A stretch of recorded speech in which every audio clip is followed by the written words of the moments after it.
Olá, eu sou o Philip Scheinberg, hematologista da BP, a Beneficência Portuguesa de São Paulo. Eu tenho o prazer e a honra de estar aqui com o doutor Antônio Brandão, sou da... médico hematologista da BP, líder em trombose, coagulação e hemorragias. E é sobre exatamente isso que o Antônio vai falar para a gente hoje, né? Ele atua bastante aqui na BP na área de coagulação, trombose, sangramentos, só que ele vai focar mais na parte de coagulação, onde teve mais novidades, né, Antônio? Apresentados no Congresso Americano de Hematologia, que ocorre em dezembro nos Estados Unidos, é o congresso no mundo mais importante de hematologia. Vários médicos aqui da Beneficência Portuguesa foram a esse congresso e vão trazer para vocês as principais novidades. E agora a gente vai falar um pouco de coagulação. Antônio, o que te chamou a tua atenção nessa área de coagulação que foi apresentado aí em dezembro em San Diego, nos Estados Unidos? Eu separei, Fio, para a nossa conversa de hoje, duas apresentações bastante interessantes. A primeira delas foi um estudo do grupo dinamarquês, que Tá. analisou pacientes com sangramento de causa indeterminada, né? Então a gente sabe que tem alguns pacientes que têm problemas de coagulação, inclusive pontuam num score de sangramento excessivo, mas que se faz uma investigação bem ampla e não se encontra nenhuma causa.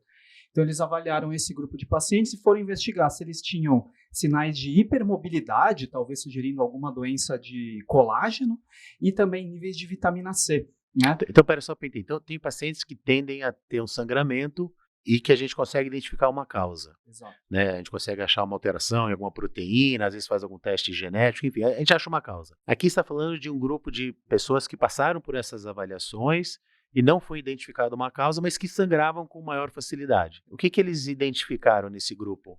Então, esse grupo é um grupo bastante desafiador, que Tá. corresponde a cerca de 30% a 40% dos pacientes que procuram um hematologista por sangramento excessivo. Né?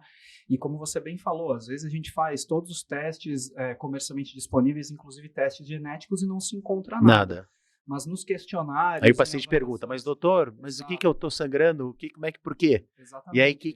E aí, uma pergunta interessante, então, que esse estudo está abordando. Isso mesmo em pacientes com avaliação objetiva de sangramento excessivo, né? Então, uma queixa que realmente Às vezes o paciente tem a percepção que sangra muito, mas na verdade, quando você vai medir, não é tanto assim, mas esses pacientes realmente tinham um sangramento excessivo. Exato. Então, esse grupo dinamarquês pegou cerca de 300 pacientes com essa queixa e foi investigar doenças do colágeno e níveis de vitamina C. Colágeno é aquela parte aqui que Exato. estabiliza nossos tendões, a firmeza, digamos assim, da pele, articulação, dos vasos sanguíneos também, sim. Né? E lembrar que o colágeno ele também faz parte do processo de controlar sangramentos, né? Então, um colágeno normal, ele contribui para o vaso sanguíneo cicatrizar mais rapidamente e também diminui a incidência de sangramento excessivo. Né? Então, eles fizeram alguns testes simples, como, por exemplo, a avaliação de hipermobilidade, então, ver se o paciente tinha algum indício de que a articulação se mexe além do ideal. Né? Ou seja, consegue virar, encostar aqui, que tem algumas doenças que existe uma maior elasticidade ou flexibilidade, né, por conta dessas alterações, mas eles fizeram um teste para ver se tinha alguma alteração no colágeno. Exato, inclusive também teste de hipermobilidade cutânea, então alguns pacientes que você, por exemplo, puxa a pele do antebraço e vê que a pele estica mais do que o normal. Exatamente. Então, cerca de 40% dos pacientes com sangramento excessivo, comparado com pacientes que não tinham esse sangramento, tinham algum tipo de alteração nesses testes. E cerca de 50% tinham alteração nos níveis de vitamina C. Né? Então, claro, é um estudo ainda retrospectivo, observacional, então nos dá algumas luzes para tentar investigar melhor esses pacientes que sangram em excesso e a gente não encontra nada, mesmo numa investigação ampla. E isso também pode ser importante para diagnóstico. A gente sabe que essas doenças do colágeno podem estar associadas, por exemplo, a maior risco de aneurismas cerebrais, né, alguns problemas vasculares mais graves pela frouxidão mesmo da parede do vaso, né, e também dá margem para propor, né, algum estudo com reposição de vitamina C, né, para controle de sangramento. Então você fala que foi retrospectivo observacional, quer dizer, então eles pegaram o histórico de pacientes, né? Eles não acompanharam esses pacientes prospectivamente, fizeram alguma intervenção. Então, isso foi uma observação, que você foi observacional, Exato, né? Eles já tinham os pacientes o diagnóstico. E foram testando as cegas aí. Isso, colágeno, vendo o que colágeno, vitamina C. E viram que tinha alguma coisa. Então, não em todo mundo, mas numa porcentagem. Sim, uma porcentagem maior do que nos pacientes que não tinham sangramento E excessivo. você te surpreendeu o fato deles acharem alguma coisa nessa questão do colágeno? Do colágeno, a gente já tem a impressão de que realmente isso contribui, mas é interessante porque é uma área meio nebulosa, né? Então, a doença do colágeno, em geral, são doenças genéticas, acaba Sim. ficando mais com o especialista em E genética. eles foram diagnosticados como doença genética ou foi só o teste do colágeno que foi positivo? Fizeram estudos genéticos e viram E uma prevalência de Ehlers-Danlos, né? Que é uma que é essa doença que dá essa... principal, é uma das doenças. Então tinha uma porcentagem então, de pacientes que realmente tinham essa e não sabiam, que a única manifestação era o sangramento. Exato. E a vitamina C entra na jogada porque ela ajuda na síntese do colágeno, né?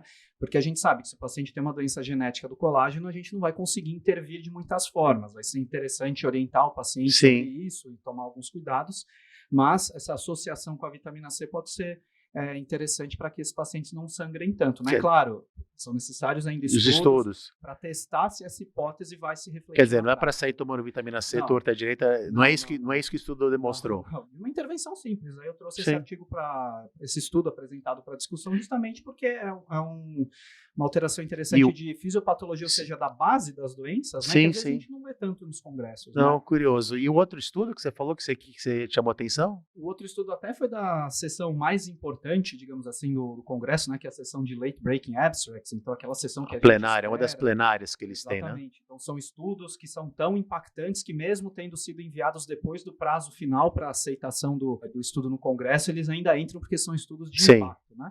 Então, esse estudo, diferentemente do anterior, foi um estudo clínico. Então, ele testou o uso de uma medicação chamada pomalidomida, né? Vocês vão ver... que é utilizada para o quê, a pomalidomida? Para mieloma. Mieloma, né? Então, que é uma doença...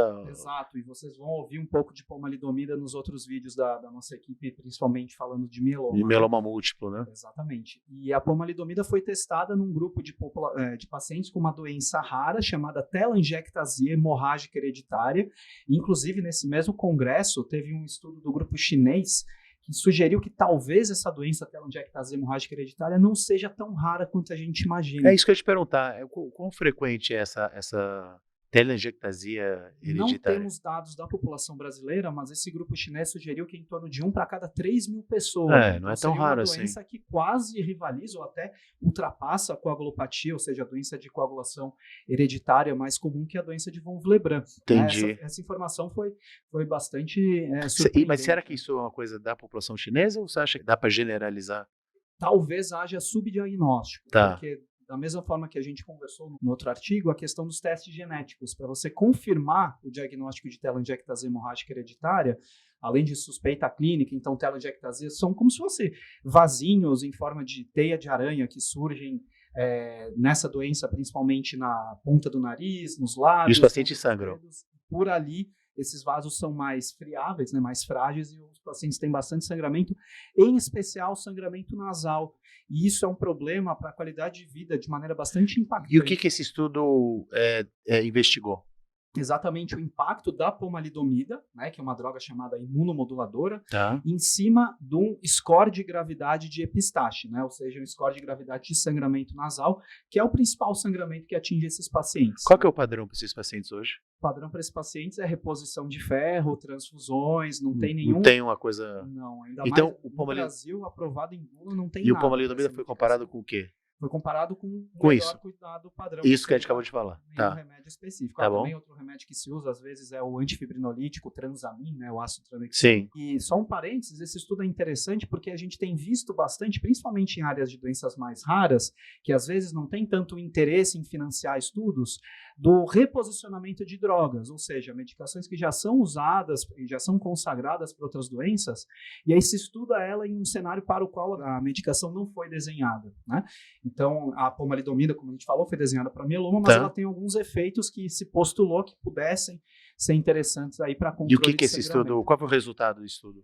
O índice de gravidade de sangramento nasal nos pacientes que tomaram pomalidomida por 6 meses, né, 6 ciclos de 4 semanas. É uma droga oral diária? Uma droga oral, uma vez ao dia. 6 meses, que foi o resultado? O resultado foi que diminuiu de maneira significativa o score de sangramento, né? A gente vê que para doenças, por exemplo, oncológicas, né, que a gente trata, que o desfecho é muito categórico. Esse paciente, a doença foi controlada, ele está vivo, a doença não progrediu, né? Em algumas outras doenças a gente tem desfechos que a gente não está tão habituado, como, por exemplo, na telangiectasia hemorrágica hereditária, um desfecho de melhora de score de sangramento já é um desfecho bastante razoável, né? Porque esses pacientes dificilmente irão a óbito pela doença, mas eles têm um impacto que lógico, não é tão fácil qualidade de ser de vida. avaliado. E foi bastante reduzido o sangramento em pacientes que receberam a pomalidomida? Sim, o problema foi que foi reduzido mais durante realmente o período do tratamento, né? Então, como é uma doença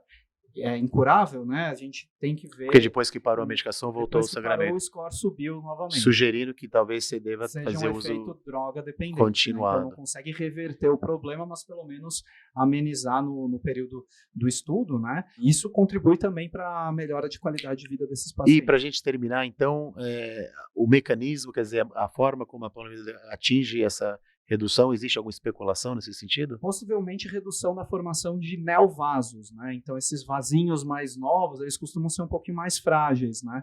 E aí se rompem com mais facilidade. E a pomalidomida reduz a formação desses vasinhos. Isso, não é um desfecho. Não, eu sei, mas é especulando.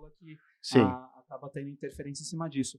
E a gente já tem essa informação de outras doenças, como por exemplo a talidomida, que é a prima muito mais velha da pomalidomida, né?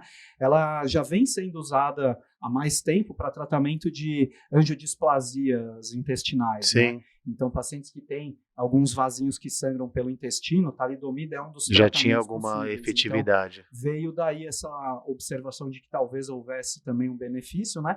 E a pomalidomida, por ser um agente mais moderno, tem um pouco menos de efeitos colaterais, né? Essa medicação foi bem tolerada, o principal efeito colateral foi um pouco de redução das células da imunidade, mas nada grave. Uma outra preocupação dessa classe de medicamentos, que são os eventos de trombose, não foi superior nos pacientes que tomaram a medicação quando comparado. Então foi uma droga considerada segura. Né?